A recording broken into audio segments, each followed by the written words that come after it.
When communities are devastated by violence that could have been avoided, who is at fault? Perpetrators, of course, carry the blame of action. But what about the inaction of security forces within a reasonable distance of the affected places? How many more people have lost their homes, loved ones, or their lives because of violence that could have been stopped soon after it started? Geospatial and human intelligence have placed security forces under ideal response time to disasters. Accountability is shared among different security agencies involved in protecting communities at different levels. Inaction by officers is common, even when intelligence is shared by vigilante informers before an attack is executed.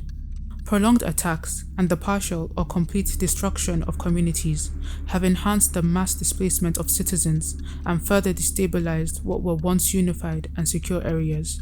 Public frustration with inadequate security response or accountability only feeds the flames of instability. In Anka and Bukunyun local government areas of Zamfara state, several security agencies were accountable to the civilians targeted in attacks early this year. It was estimated that 57 minutes of response time was needed for these areas. Instead, no security officials responded to the attacks. There was a massacre last December across 3 local government areas in Nasarawa. Accordingly, there are different security agencies responsible for protecting these communities. It was estimated that 13, 37, and 50 minutes of response time was needed for these respective LGAs.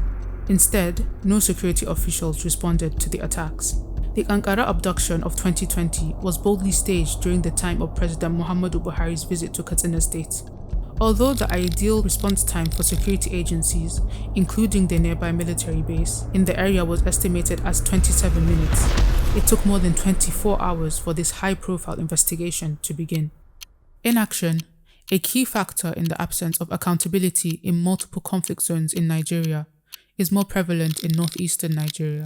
This must be addressed, as every life matters, and the responsibility of government to protect lives and property are inalienable rights of all citizens. This is part 1 of our video series explaining insecurity drivers in northern Nigeria.